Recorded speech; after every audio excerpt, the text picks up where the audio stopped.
El 16 de agosto de 1952, el pequeño poblado de Ashley, en Kansas, desapareció. El Observatorio Geológico de los Estados Unidos afirmó que un terremoto de 7.8 en la escala de Richter había ocurrido. Estudios más avanzados en los meses siguientes encontraron que el epicentro de dicho sismo se hallaba justo debajo de Ashley. Cuando las autoridades llegaron al lugar, encontraron una larga y ancha fisura en la tierra, que medía casi 1 kilómetro de largo por medio kilómetro de ancho. La profundidad jamás fue determinada, pero a simple vista se podía ver un foso de fuego. El pueblo de Ashley, con sus 679 habitantes, quedó destruido. El 28 de agosto del mismo año, los observatorios de los Estados Unidos advirtieron de un nuevo terremoto, esta vez de 8 en la escala de Richter, que sacudió nuevamente al estado. Las autoridades, asombradas, afirmaron que este nuevo temblor cerró la fisura de casi 1 kilómetro de largo por medio kilómetro de ancho que se había tragado al pueblo de Ashley y a sus habitantes. Reportes policiales afirman que antes del primer terremoto, el 16 de agosto, exactamente 10 días antes, numerosas llamadas al 911 fueron hechas por habitantes de Ashley a la policía del pueblo cercano, ya que Ashley, siendo un pueblo tan diminuto, no contaba con su propia policía. La primera llamada fue de un sujeto que se identificó como Simon Hardware. El hombre le dijo al operador del 911 que había visto un pequeño edificio negro en el cielo a las 6 de la mañana del día siguiente. Tal como se prometió, una patrulla de policía del condado de Ellis fue enviada a investigar el caso por la única carretera que conducía a Ashley. 40 minutos después, el oficial de policía se comunicó de vuelta con la comisaría, afirmando que parecía haberse perdido. Perplejo, afirmó al patrullero que estaba de guardia en la estación que, después de conducir en dirección a Ashley, había acabado de alguna manera de vuelta en Ellis. Durante la tarde, el comisario decidió enviar otra patrulla de policía a Ashley, pero este nuevo patrullero también llamó a la comisaría diciendo que la única ruta que llevaba a Ashley ya no funcionaba, pues, tras transitarla por un rato, uno acababa inexplicablemente de vuelta en el punto de partida. A lo largo de ese día, más de 30 llamadas al 911 fueron recibidas desde Ashley. Algunas personas decían que el agujero en el cielo no solo existía, sino que se estaba haciendo cada vez más grande. A la mañana siguiente, más de 100 llamadas al 911 se recibieron desde Ashley. Al parecer, el pueblo se hallaba en oscuridad total, como si el sol nunca hubiera salido. Una de las llamadas más sorprendentes al 911 fue la de una señora que, entre lágrimas y gritos histéricos, afirmaba que su hija podía escuchar la voz de su padre desde el sembradío llamándola. El único problema con esto es que el hombre había muerto 3 años atrás en un accidente de tránsito. Durante las siguientes 48 horas, se sucedieron extrañas llamadas de naturaleza similar. Por lo tanto, el comisario de Ellis envió de 7 a 10 patrullas al pueblo de Ashley, pero ninguna llegó. El comisario se comunicó con el pueblo de Tepique, quienes tenían su propio helicóptero. Sin embargo, a pesar de enviar la aeronave a investigar, esta nunca llegó a ver a Ashley desde el cielo. Simplemente, el pueblo parecía no existir, aunque todos sabían que estaba allí. Y no solo eso, las llamadas al 911 continuaban. Esta vez, no solo sobre el agujero negro en el cielo, sino también sobre lo que algunas personas describieron como una especie de amanecer instantáneo. Otros describieron en el borde de aquel agujero negro, que cada vez se tragaba más el cielo, una especie de resplandor o fuego. Una de las llamadas al 911 que más impactó a la policía fue la de un profesor de escuela llamado Lucas Maldonado, quien afirmaba que en las calles de Ashley caminaban seres extraños y que todo el pueblo, sus 679 habitantes, estaban escondidos en sus propias casas. La peor llamada fue de una señora que lloraba histéricamente. Cuando el operador del 911 logró calmarla, ella especificó que era como si la gente muerta se hubiera levantado de sus tumbas otra vez, y todos parecían estar severamente quemados. La señora estaba traumatizada. Había perdido a un hijo hacía 10 años y afirmaba poder verlo, completamente calcinado, gritando desde afuera. Pero la señora no se atrevía a salir, porque, Por lo que le sucedió a un vecino, sabía que eso era una trampa y que las personas que regresaban no tenían buenas intenciones. La llamada fue interrumpida cuando se escuchó un vidrio rompiéndose y la señora simplemente dejó de hablar, sumida en el terror y el pánico más absolutos. A lo largo del día del 15 de agosto de 1952, se recibieron más de 700 llamadas desde Ashley en la jefatura de policía de Ellis. Lamentablemente, no se pudo escuchar una voz clara. Lo único que se oía, según numerosos reportes policiales, eran voces ahogadas. Si se pudiera describir de alguna manera, se diría que esas voces parecían provenir de un siglo anterior. El 16 de agosto de 1952 ocurrió el primer terremoto que se tragó por completo al pueblo de Ashley. El temblor se sintió en Ellis y causó bastantes daños, pero nada comparado a lo que sufrió Ashley, un pueblo que, sin más, dejó de existir. ¿Qué sucedió en Ashley? ¿Por qué desapareció? ¿Qué llevó a la muerte de 679 personas? Nadie lo sabe, y el gobierno, tanto entonces como ahora, hace como si el caso nunca hubiera ocurrido. Siren Head, la leyenda de una entidad de aspecto extraño que emite sonidos aterradores. En el corazón de los bosques más profundos y desolados, donde la luz del sol apenas logra penetrar el espeso dosel de hojas, se encuentra una entidad tan aterradora como enigmática, Siren Head. Esta leyenda oscura se ha convertido en un relato temido en la cultura popular del terror, una presencia inquietante que ha dejado a quienes se han cruzado en su camino con cicatrices en el alma y el cuerpo. Siren Head es una figura grotesca, que desafía cualquier definición convencional de lo que es humano. Se alza a una altura imponente, su cuerpo esquelético y delgado parece estar hecho de huesos retorcidos y piel descolorida. Su piel, en lugar de ser suave o flexible, tiene una textura dura y áspera, similar a la de un antiguo árbol muerto, cubierta de cicatrices y marcas que cuentan historias de épocas pasadas. Pero lo que realmente la convierte en una visión aterradora son sus dos torres de sirenas en la cabeza, un detalle que hace que su apariencia sea aún más desconcertante y aterradora. Estas sirenas no son meros adornos, son la esencia misma de su terror. De ellas emanan sonidos que parecen ser una combinación de ruido blanco, estática y voces distorsionadas. Estos sonidos pueden variar desde gritos desgarradores y lamentos desconsolados hasta tonos de alarma y comunicados de emergencia, todo con una calidad perturbadora que parece provenir de un mundo más allá del entendimiento humano. Lo más inquietante es que Siren Head usa estos sonidos para atraer a sus víctimas, manipulando sus emociones y miedos más profundos para hacerlas más vulnerables. Los relatos sobre Siren Head suelen comenzar con encuentros aparentemente inofensivos, una carretera solitaria, una noche tranquila y el sonido distante de una sirena.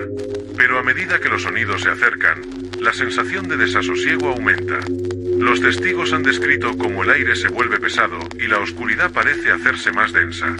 Los gritos y lamentos distorsionados a veces parecen venir de direcciones opuestas, creando una sensación de desorientación y desesperación. En algunos casos, las personas que han escuchado estos sonidos han seguido su origen, solo para encontrarse con la figura monstruosa de Siren Head en medio del bosque. La visión de esta criatura es suficiente para paralizar a cualquiera. Su apariencia y sus movimientos lentos pero implacables hacen que sea imposible escapar. Aquellos que han tenido la desgracia de encontrarse con él han reportado una sensación de frío helado, como si la vida misma estuviera drenando de sus cuerpos. Se dice que Siren Head no solo caza por alimento, sino que también busca almas perdidas para añadir a su colección de lamentos y gritos. La idea de que estas almas atrapadas pueden ser escuchadas a través de sus sirenas añade una capa de horror indescriptible a la leyenda. Los sonidos que emite no solo son un método de caza, sino un recordatorio constante de su capacidad para absorber el sufrimiento y el terror.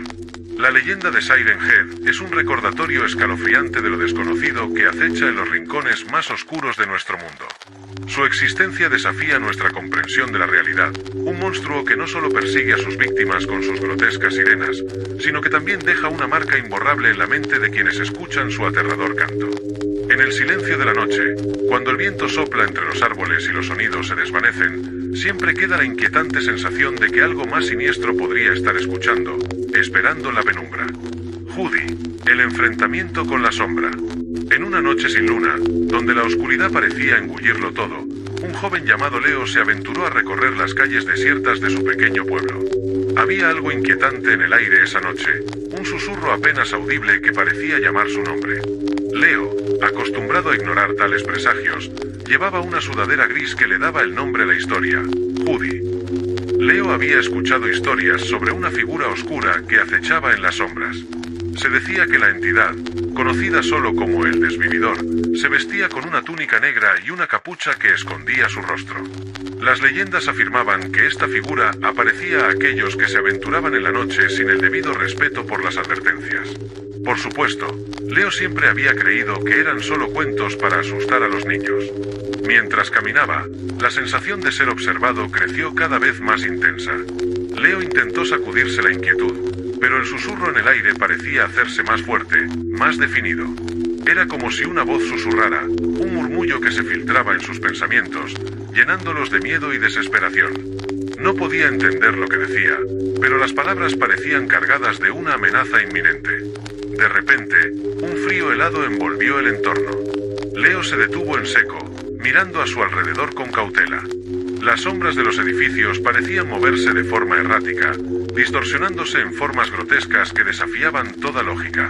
La sensación de ser observado se volvió abrumadora, y el corazón de Leo latía con fuerza, sintiendo una presión en el pecho que apenas podía soportar. La figura apareció entonces, de la nada. Una sombra oscura se desprendió de las mismas paredes, tomando la forma de un ser humano encapuchado. Los bordes de la túnica parecían fundirse con la oscuridad, haciendo que la figura pareciera parte de la misma noche. La capucha cubría su rostro, pero Leo sintió que sus ojos invisibles lo miraban fijamente, evaluando su presencia. El Desvividor avanzó lentamente hacia él, cada paso resonando como el eco de una sentencia de muerte. Leo quiso moverse, pero sus piernas estaban paralizadas por el terror. La figura se acercó con una calma aterradora, y aunque no se veía el rostro, Leo podía sentir una presión creciente, como si el aire mismo se estuviera apoderando de su voluntad. Con un susurro que parecía arrastrar consigo todas las sombras de la noche, el Desvividor habló. Las palabras eran indistinguibles, pero la sensación de maldad era palpable. La voz era fría, como el hielo más profundo, y cargaba una promesa de desolación y desesperanza. Leo intentó gritar, pero su voz se ahogó en su garganta. El Desvividor levantó una mano, la cual estaba envuelta en una oscuridad aún más densa. En un instante, Leo sintió un dolor agudo, como si la misma oscuridad estuviera desgarrando su alma. La sombra se fue envolviendo a su alrededor, absorbiéndolo en un abrazo gélido y siniestro. Cuando la figura finalmente se desvaneció, la calle quedó en silencio. Leo ya no estaba allí. Solo quedaba un eco del terror, un susurro de lo que había sido su última noche. Las historias sobre el Desvividor se volvieron más reales que nunca para aquellos que se aventuraron a escuchar los susurros en la noche. Y así, la leyenda continuó, con la sombra de Judy acechando a aquellos que se atrevían a desafiar la oscuridad. Pale Luna, la historia de una figura espectral en noches de luna llena. En la penumbra de una noche de luna llena, cuando la luna se alza en el cielo en su esplendor más brillante, hay un fenómeno que mantiene a los habitantes de los pueblos rurales en un constante estado de inquietud. La leyenda de Pale Luna ha sido contada a lo largo de generaciones, una historia de terror que parece cobrar vida cuando el silente fulgor lunar se refleja en la tierra. Se dice que Pale Luna no es una simple leyenda, sino la manifestación de un espíritu atormentado que aparece cada vez que la luna llena tiembla en el cielo. La historia nos remonta a tiempos antiguos, a un pequeño y aislado pueblo en las colinas de una región olvidada por el tiempo. Allí vivía una joven llamada Elara, cuya belleza era conocida en toda la región. Su piel era tan pálida como la luna, y sus ojos reflejaban una tristeza inexplicable que parecía perpetuarse con cada luna llena. Se cuenta que Elara estaba enamorada de un joven llamado Rowan, pero su amor estaba condenado a sufrir. Rowan, hijo de una familia de clase alta, no podía estar con Elara debido a las estrictas normas sociales de la época. El corazón roto de Elara la llevó al borde de la desesperación, y en una noche de luna llena, ella se dirigió al bosque cercano, decidida a hacer un pacto con las fuerzas oscuras para poder estar con su amado. En el corazón del bosque, en una vieja cabaña abandonada, Elara realizó un ritual desesperado. A medida que la luna llena alcanzaba su punto más alto en el cielo, Elara invocó a las sombras, buscando poder y liberación de su dolor. Pero, en lugar de encontrar la paz que deseaba, su alma quedó atrapada entre el mundo de los vivos y el reino de las sombras. La figura espectral de Elara, ahora conocida como Paleluna, se manifiesta en cada luna llena, vagando por el bosque en busca de su amor perdido y de aquellos que puedan escuchar su lamento. Los aldeanos cuentan historias aterradoras sobre lo que sucede cuando la figura de Paleluna se aparece. Aquellos que tienen la desgracia de encontrarse con ella, sienten una fría y desesperante presencia que los rodea, susurros ininteligibles que parecen flotar en el aire y una sensación abrumadora de tristeza y desolación. Los testigos hablan de ver una figura femenina, de piel translúcida y ojos vacíos, que camina lentamente entre los árboles, dejando un rastro de hielo en su paso.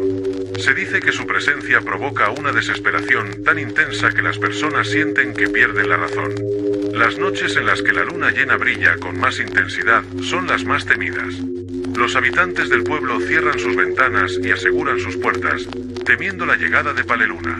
Los más valientes, o los más desesperados, se aventuran en el bosque con la esperanza de encontrar alguna pista sobre el destino de Elara, pero la mayoría vuelve con historias de terror y la sensación de haber estado cerca del mismo abismo que la figura espectral. La leyenda de Paleluna se ha transmitido de generación en generación, y con cada luna llena, la historia se enriquece con nuevos relatos de encuentros espeluznantes. Los aldeanos advierten a los forasteros sobre la figura espectral y el peligro que acecha en la oscuridad de las noches de luna llena. La presencia de Paleluna sigue siendo una advertencia sombría de que, incluso en la belleza más pura, puede ocultarse una tragedia interminable. Así, cada luna llena, el espíritu de Elara sigue buscando lo que perdió, y la leyenda de Paleluna persiste, aterradora e inmutable, en el corazón de aquellos que escuchan su triste y fantasmal lamento.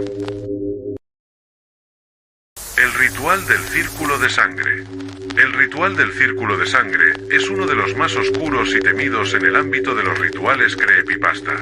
Para llevar a cabo este ritual, se requiere trazar un círculo en el suelo con sangre. La sangre puede provenir de cualquier fuente, pero es preferible que sea de una persona que haya experimentado dolor.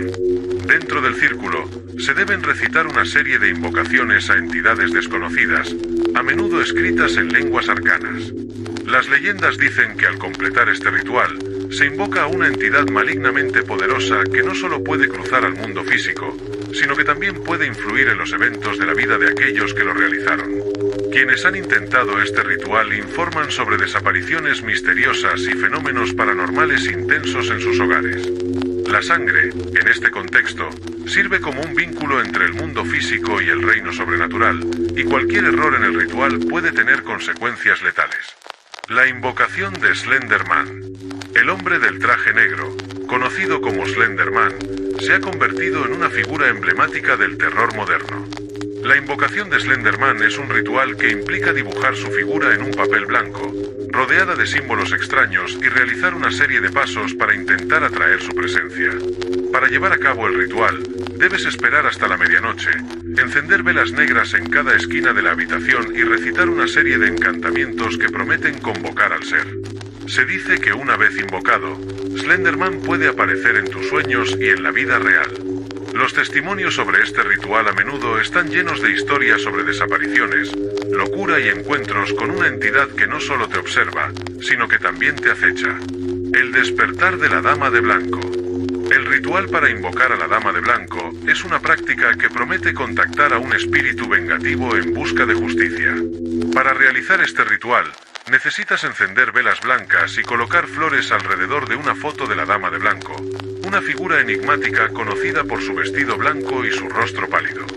El ritual se realiza en la oscuridad, y se deben recitar ciertas oraciones o encantamientos que buscan atraer a la Dama de Blanco. Los relatos sugieren que si el ritual se realiza incorrectamente o si se hace de manera irrespetuosa, el espíritu puede volverse vengativo y perseguir a aquellos que intentaron invocar su presencia. Las experiencias con este ritual a menudo están llenas de fenómenos paranormales inquietantes y eventos inexplicables. El juego del hombre del sombrero. El hombre del sombrero es una entidad sombría que, según los relatos, se manifiesta en los sueños y en la realidad cuando se juega un ritual específico. Este juego implica encender una vela en una habitación oscura, sentarse frente a un espejo y esperar a que el hombre del sombrero aparezca. Durante el ritual, se deben seguir ciertas instrucciones para atraer al hombre del sombrero, incluyendo susurros y plegarias. Las historias cuentan que aquellos que juegan a este juego a menudo experimentan pesadillas aterradoras y una sensación persistente de ser observados. En algunos casos, las personas que han intentado este ritual reportan encuentros en la vida real con una sombra que se asemeja a la figura del hombre del sombrero. La llamada del diablo. El ritual de la llamada del diablo es un acto que se centra en establecer una conexión con una entidad infernal a través de un teléfono antiguo.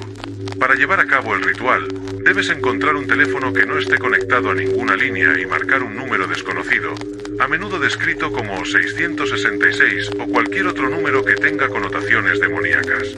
Durante la llamada, se cree que se establece una conexión directa con el diablo, quien responde con una voz perturbadora y amenaza con maldiciones. Los relatos sobre este ritual incluyen descripciones de conversaciones aterradoras y visiones infernales que persiguen a quienes realizan la llamada, a menudo llevándolos a estados de ansiedad extrema y desesperación. El ritual del espejo de sangre. El ritual del espejo de sangre es una práctica siniestra que involucra el uso de un espejo cubierto de sangre para contactar con seres del otro mundo. Para realizar este ritual, se debe cubrir un espejo con sangre, ya sea animal o humana, y recitar encantamientos en la oscuridad. El espejo actúa como un portal entre los mundos, y mirar dentro puede revelar visiones aterradoras o incluso permitir que una entidad cruza al mundo físico. Los relatos de quienes han intentado este ritual a menudo describen experiencias de visiones perturbadoras y presencias malignas que parecen intentar salir del espejo y manifestarse en el mundo real. El juego de la Ouija invertida. Este ritual es una variante macabra del clásico juego de la Ouija, en el que se colocan las letras al revés y se intenta contactar con espíritus malignos. Para llevar a cabo el ritual, debes usar un tablero de Ouija modificado con las letras en sentido inverso y realizar una sesión en completa oscuridad. La idea es invocar a entidades oscuras y peligrosas, que pueden responder de manera hostil y amenazante. Los participantes de este ritual han reportado encuentros con espíritus malignos que no solo responden a las preguntas, sino que también interfieren en la vida de los invocadores, causando problemas y fenómenos paranormales. La búsqueda del tercer ojo. El ritual de la búsqueda del tercer ojo es una práctica que intenta abrir el tercer ojo para ver lo que está oculto a los ojos normales. Este ritual implica seguir una serie de pasos complejos, que incluyen meditación profunda, consumo de sustancias alucinógenas y recitación de mantras específicos. Los participantes buscan alcanzar un estado de percepción sobrenatural, pero a menudo se encuentran con visiones de horrores indescriptibles y entidades aterradoras que pueden perturbar profundamente su salud mental. Las experiencias con este ritual suelen llevar a un estado de paranoia y locura, con los participantes convencidos de que están siendo acechados por fuerzas invisibles. La invocación del hombre de la hoja. El hombre de la hoja es una entidad que se dice que se manifiesta cuando se realiza un ritual que involucra cortar símbolos en la piel con una hoja afilada. Este ritual se lleva a cabo en la oscuridad, y se deben dibujar símbolos específicos en la piel mientras se recitan conjuros. El objetivo del ritual es atraer al hombre de la hoja, una figura que se dice que castiga a aquellos que cruzan los límites del mundo espiritual.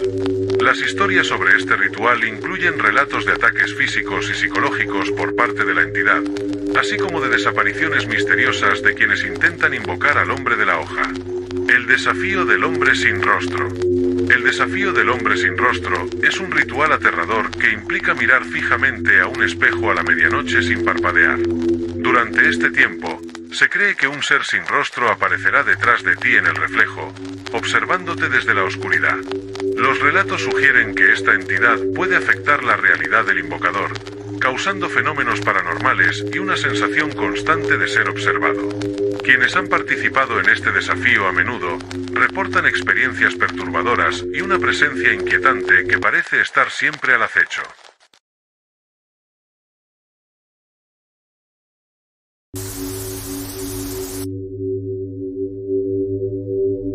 Hola chicos, normalmente no me pasa nada espeluznante, a pesar de vivir en el extraño estado de Nueva Jersey. Sin embargo, supongo que ya no puedo decir lo mismo, considerando que acabo de tener la peor semana de mi vida, y de alguna manera fui responsable de que todo esto ocurriera. Pero me estoy adelantando. Como he navegado por esta sección de 4chan durante mucho tiempo, creo que es justo que les cuente lo que pasó. Hace una semana fue mi cumpleaños. Acababa de cumplir 18 años y decidí que quería pasar tiempo buscando fantasmas. Habría salido con mis amigos, pero no estaba con ánimos de ser el tercero en discordia. Si tan solo hubiera decidido hacerlo, nada de esto habría sucedido. En lugar de ello, metí mi teléfono y una linterna en los bolsillos de mi sudadera y me escabullí por la puerta trasera. No esperaba encontrar nada, o de lo contrario habría llevado un arma conmigo. Supongo que es tonto pensarlo en retrospectiva. Recuerdo haber visto el reloj. Eran cerca de las 11 o 12 de la noche cuando me fui. Estaba muy oscuro porque era luna nueva, y me di cuenta de que si iba a haber algo interesante, sería en ese momento. No estaba vagabundeando por el bosque sin motivo. Hay un cementerio a 10 minutos de mi casa que ha estado allí desde hace cientos de años. También es un lugar donde se practica el entierro verde, que consiste en enterrar el cuerpo en un ataúd biodegradable. Bueno, mi tío es dueño del terreno donde se construyó el cementerio, y siendo el bastardo avaro que es, la mayoría de los cuerpos enterrados ahí acaban de esa manera. Pensé que tal vez podría haber algún tipo de fantasma enojado por estar descansando en ese maldito lugar, y quizás estaría merodeando por el cementerio durante la noche. Supuse que podría decirle dónde vivía mi tío y hacer que lo asustara, solo por diversión. Sé que tal vez no funciona así, pero de todos modos estaba pensando en encontrar algo. Finalmente llegué allí y estaba a punto de entrar por la puerta del cementerio cuando vi una figura humanoide gris en un sendero escénico junto al cementerio. Si no me equivoco, fue mi tío quien pensó que era buena idea hacer un camino escénico junto al cementerio. Estaba nervioso porque no se me ocurría nadie más aparte de mí que estuviera lo suficientemente loco como para estar allí de noche. Ni siquiera había autos cerca, así que quienquiera que fuese ese tipo, caminó hasta allí como yo. Le grité, pensando que era algún drogadicto fumando hierba o algún otro intento de cazafantasmas, pero no respondió nada, y lo único que escuché como respuesta fue una tos enfermiza. Pensé que la persona necesitaba ayuda y estaba jadeando tras correr de algo, así que tomé aire y comencé a andar rumbo al camino. Saqué mi linterna para iluminarlo, solo para detenerme en seco porque lo que fuese esa cosa no tenía brazos ni ropa alguna. Salí corriendo todo el camino de regreso a mi casa y cerré con llave todas las puertas. Mi mamá estaba furiosa porque me escapé y pensó que estaba drogado cuando le conté sobre la cosa desnuda y sin brazos que acechaba en el cementerio. No la culpo, pero de verdad desearía que me hubiera creído o al menos me hubiera animado a llevarme uno de los cuchillos de Rambo que colecciona.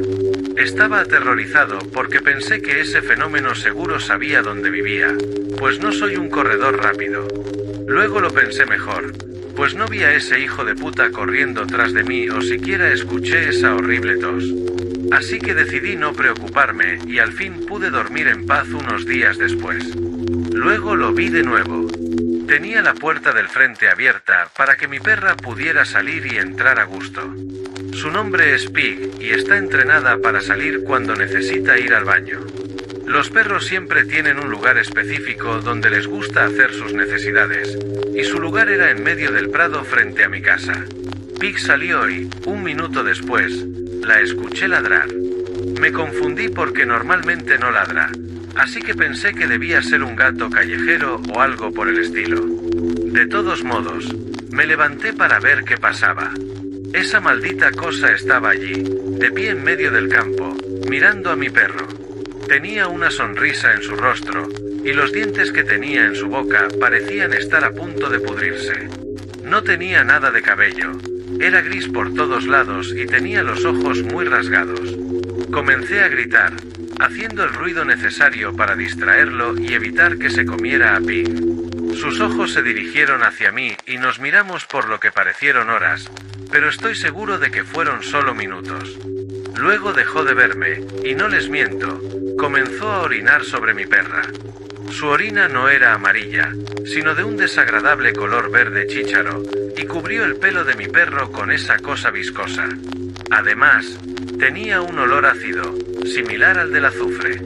No tengo idea de qué era, pero cayó sobre mi perra, y de ninguna manera eso podía ser algo bueno. Tomé un cuchillo de cocina y corrí hacia esa cosa, que dejó de orinar y se fue corriendo mientras tosía. Podría haberlo perseguido, pero estaba agradecido de que no se hubiera comido a mi perra, aunque tampoco me agradó que la orinara. Me puse unos guantes de plástico y lavé a Pig con champú para perros. A Pig no le gustan los baños, pero estoy seguro de que estaba feliz de que le quitaran esa mierda de encima. Ahora Pig duerme normalmente conmigo, pero esa noche no la sentí treparse a la cama, y en un momento en que desperté en la noche, la vi mirando hacia la distancia. Me desperté por la mañana y mi mamá estaba llorando, diciéndome que Pig tenía algo malo. Estaba jadeando, e instantáneamente recordé a esa cosa sin brazos orinándola el otro día, pero lo saqué de mi mente y fui rápidamente a atender a mi perra. Recuerdo que tenía una mirada triste y no quería tomar agua ni comer. Estaba asustado, así que conduje rápidamente al veterinario, quien me dijo que había que internarla. Al parecer había agarrado una neumonía canina en medio del verano. Después de gastar $1.100 en el veterinario, llegué con ella a casa. Al día siguiente, durante una terrible tormenta eléctrica, iba a estacionar el auto frente a mi casa cuando lo vi. Ese bastardo estaba de pie en el campo, mirándome como un ciervo frente a las luces. Supe que esa era mi oportunidad, no iba a cagarla. Aceleré hacia él y vi como sus ojos se abrieron hasta volverse círculos. Lo siguiente que recuerdo es que saltó sobre mi carro, luego otra vez y corrió a toda velocidad hacia los bosques. Había fallado la única oportunidad que tuve de matarlo, y fallé. Los días anteriores no había dormido, y todo lo que podía hacer era pensar en esta jodida criatura. Nunca había oído hablar de algo similar, y no era tan tonto como parecía. Solo sé que está planeando hacer algo, y estoy aterrorizado por lo que ese bastardo pueda hacerme a mí o a mi familia. No sé qué hacer. Apenas he dormido 10 horas en toda la semana, y sé que no voy a poder continuar así. Estoy asustado de cerrar los ojos, aterrorizado de que en cuanto lo haga, el cabrón vuelva y esté en mi habitación, haciendo quién sabe qué. ¿Alguien tiene una experiencia similar con una criatura así? No puedo permanecer despierto para siempre.